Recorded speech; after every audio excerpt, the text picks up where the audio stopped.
RG Kar medical college में बहुत सारा रैकेट चलता था, ऑर्गन भी दूसरा जगह में जाते थे, उसका भी रैकेट चल रहा था, डेड बॉडी को लेकर रैकेट चल रहा था, महिला को लेकर रैकेट चल रहा था।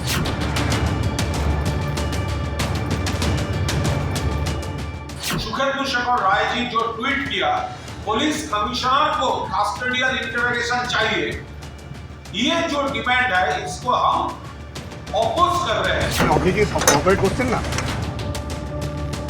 ऑर्डर आपके डिफरेंट कर दो।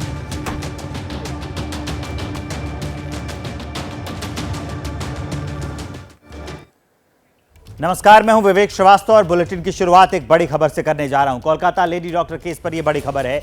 आरजीकर अस्पताल में सीबीआई की लेजर मैपिंग हुई। इमरजेंसी वार्ड की 3D लेजर मैपिंग हो रही है। अभी भी यह मैपिंग की जा रही है। बड़ी अपडेट हम आपको दे रहे हैं कि इमरजेंसी वार्ड की 3D लेजर मैपिंग हो रही है। आरजीकर अस्पताल में सीबीआई पहुंची। सीबीआई अब उसकी लेजर मैपिंग कर रही है। इससे कई और राज खुलेंगे। उसकी तस्वीर हम आपको दिखा रहे हैं कि जो लेजर मैपिंग हो रही है।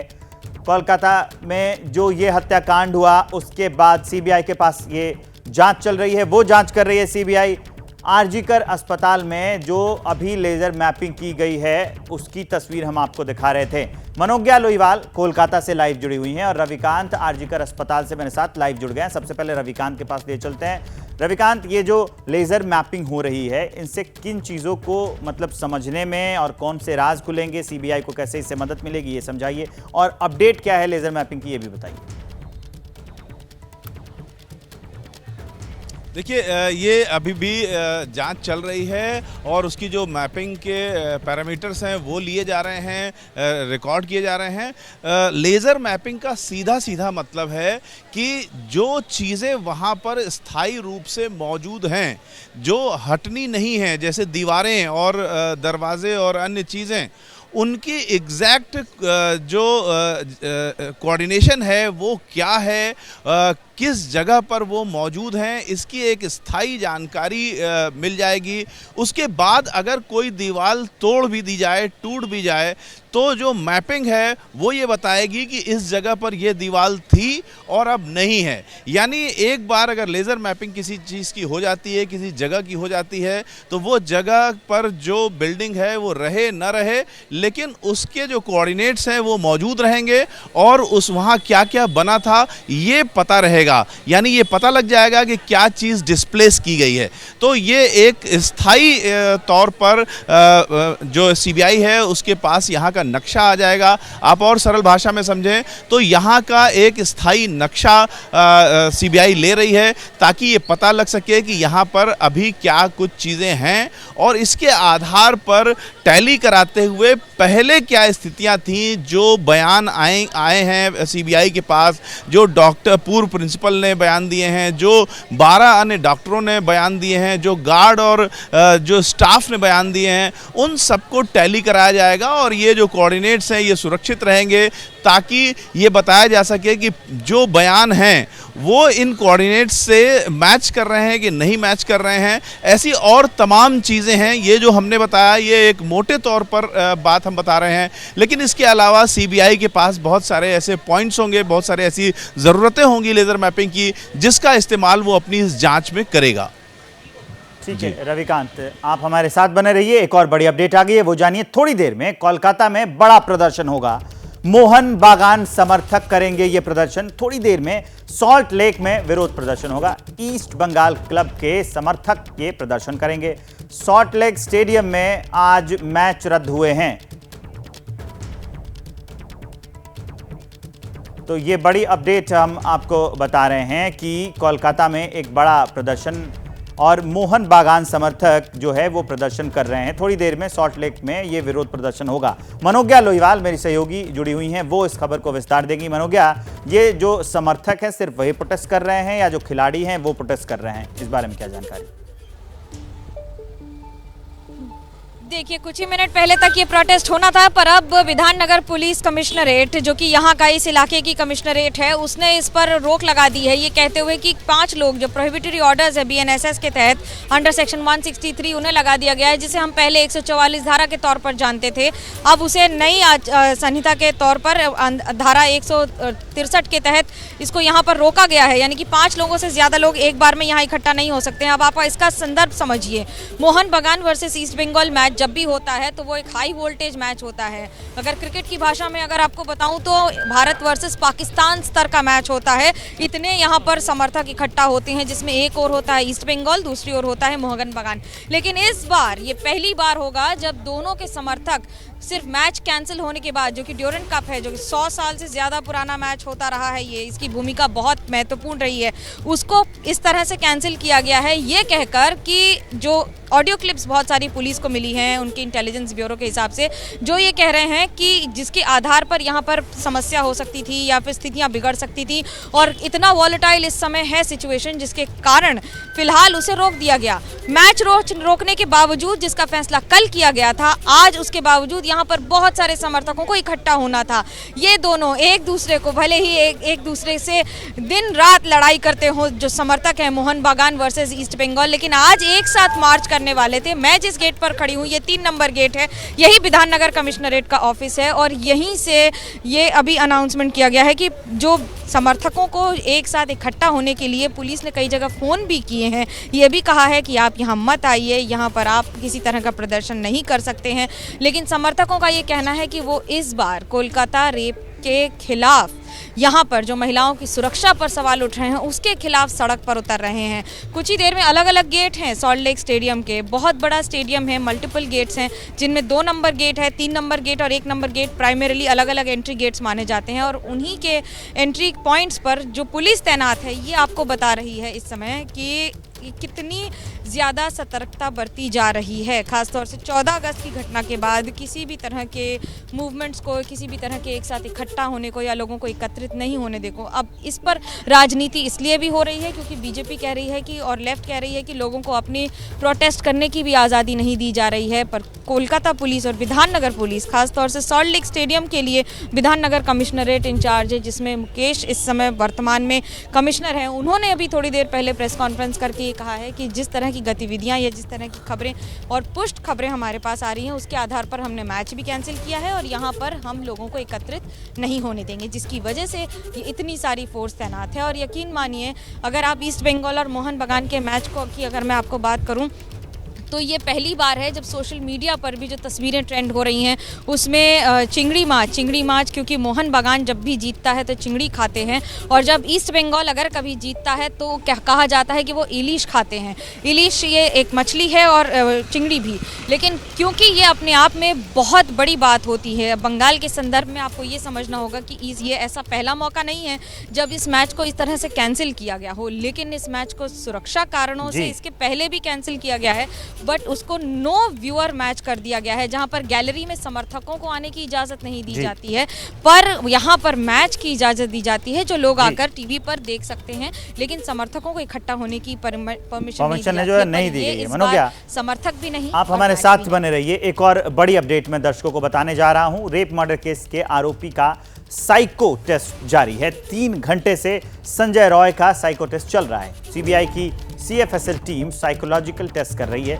आरोपी के दिमाग का अध्ययन इसमें किया जा रहा है। तो ये बड़ी अपडेट हम आपको दे रहे हैं कि कई पहलुओं से इस केस को सुलझाने की कोशिश हो रही है, सच्चाई सामने लाने की कोशिश हो रही है।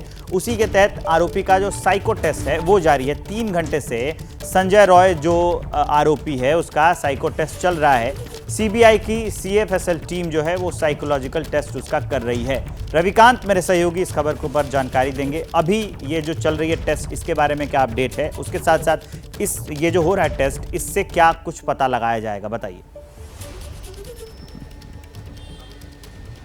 देखिए, ये जो इतनी रिगरस तरीके से जांच चल रही है, साइको टेस्ट चल रहा है, उसमें बहुत सरल भी प्रश्न हैं और कुछ कठिन प्रश्न होंगे, जिसके मार्फत इसकी साइको एनालिसिस किया जा रहा है और ये समझा जा रहा है कि ये मानसिक रूप से कितना स्ट्रांग है, क्या ये एनालिटिकल पावर इसकी है या नहीं है, क्या ये आवेश में आकर के कोई काम कर देता है।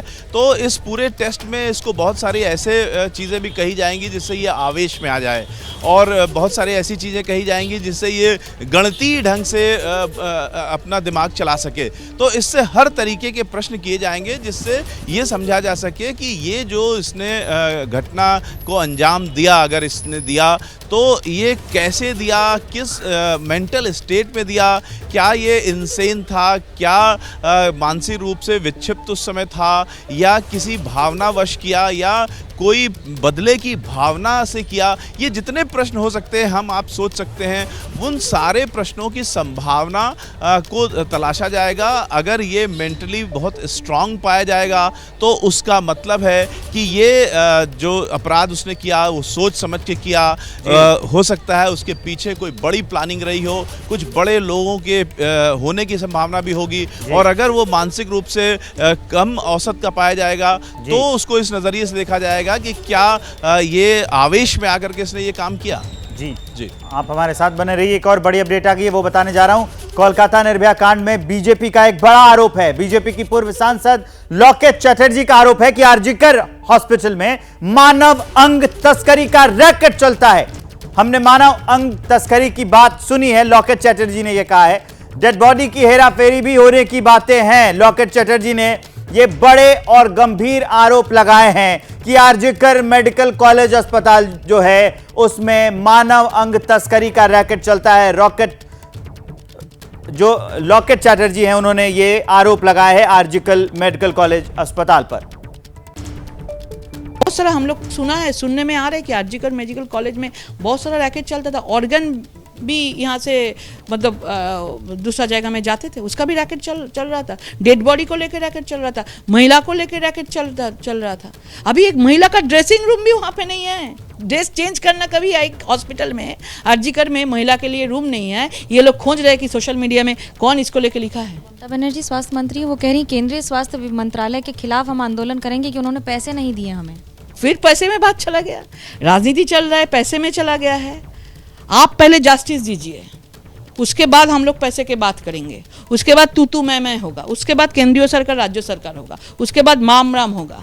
लेकिन पहले चाहते हैं कि जस्टिस। आप भी लेडी हो, हम भी लेडी है, हम सब लोग लेडी लोग हैं, सब लोग महिला लोग एक साथ ही आवाज़ उठा है कि पश्चिम बंगाल में बंगाल की बेटी का जस्टिस चाहिए।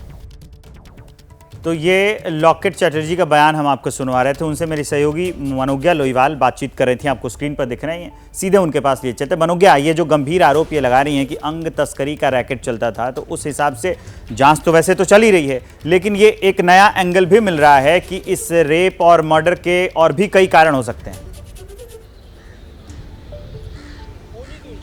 देखिए, ये बहुत सारे आरोप हैं जो लगा रही है बीजेपी या फिर विपक्ष या राज्य सरकार के खिलाफ, लेकिन ये सब इसलिए अलग हो जाते हैं क्योंकि इस समय सबकी एक ही मांग है कि उन्हें इंसाफ चाहिए। जो भी दोषी हो उसे सज़ा देनी चाहिए। और जब पूछा जाता है कि खुद पश्चिम बंगाल सरकार में अगर खुद मुख्यमंत्री सड़क पर विरोध प्रदर्शन कर रही हैं, तो फिर सरकार ही क्या सरकार के खिलाफ आवाज़ उठा रही है, या फिर सिर्फ सीबीआई से इंसाफ मांगा जा रहा है। 19 तारीख तक ममता बनर्जी ने कहा था कि दोषी को सज़ा हो जानी चाहिए, उन्हें सूली पर चढ़ा देना चाहिए, और जो भी है उसकी जिम्मेदारी सीबीआई ले और जल्द से जल्द इसका साफ खुलासा करे। पर वहीं दूसरी ओर आरोप लग रहे हैं कि क्या कोलकाता पुलिस ने इस केस में वॉचअप किया है। कोलकाता पुलिस ने पूरी तरह से इसका खंडन किया है। कमिश्नर हैं कोलकाता पुलिस के विनीत गोयल, उन्होंने कहा कि हम लीगली लायबल हैं और अगर हमसे कोई गलती हुई है तो हमें बुलाए सीबीआई, हम उसका जवाब देंगे क्योंकि हमने कोई गलती नहीं की है। जो यथास्थिति में संभव सबसे बेहतर लगा वो किया गया है और लोगों को इंसाफ दिलाने के लिए कोलकाता पुलिस भी तत्पर है। पर सवाल प्रशासन पर है, सवाल इस बात पर है कि जिस तरह से इस पूरे मामले को हैंडल किया गया है। अगर एक पूर्व प्रिंसिपल जिसने इस्तीफा दिया और उसके बाद फिर उसको दूसरे कॉलेज में रीइंस्टेट किया जाता है, तो जनता ये सवाल पूछती है, लोग ये सवाल पूछते हैं कि जो दागी है उसको वापस रीइंस्टेट करने पर सवाल उठाए जा रहे हैं। सीबीआई भी पिछले लगातार 3 दिन से यही पूछताछ कर रही है। पहले दिन करीब 10-15 घंटे ये पूछताछ जारी रही, कल भी और आज भी सुबह 11 बजे से लगातार डॉक्टर संदीप घोष से पूछताछ हो रही है। तो वहीं दूसरी ओर संजय रॉय का भी साइको एनालिसिस टेस्ट हो रहा है। लेकिन इन सब के बाद ये पता लगाना ज़रूरी है हैं कि कहीं ऐसा तो नहीं है कि कोई एविडेंस नष्ट हो गया है, जो आरोप लग रहे हैं, जो खंडन किए जा रहे हैं बार बार, और इन सब के बीच में राजनीति जिसमें विभिन्न तरह के आरोप आपको सुनने को मिलेंगे।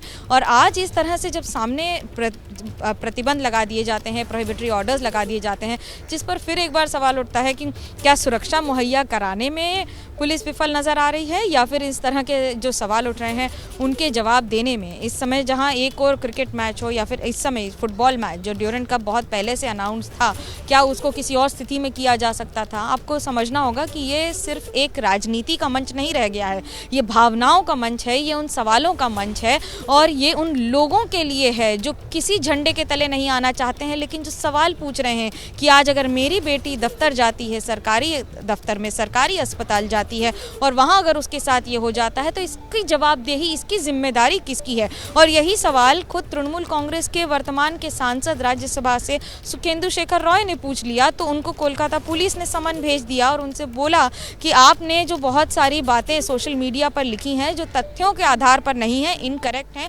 इसलिए उनको आज शाम तक समन किया गया है। 4 बजे उन्हें अभी पेश होना था, हालांकि थोड़ी देर पहले उन्होंने ये कहा है कि उनकी तबीयत ठीक नहीं है, इसलिए उन्होंने और ज्यादा समय मांग लिया है। ठीक है मनोज, आप हमारे साथ बने रहिए। एक और अपडेट है लेडी डॉक्टर मर्डर केस में। पीड़िता का परिवार बोला है, हम सीएम ममता बनर्जी से संतुष्ट नहीं हैं।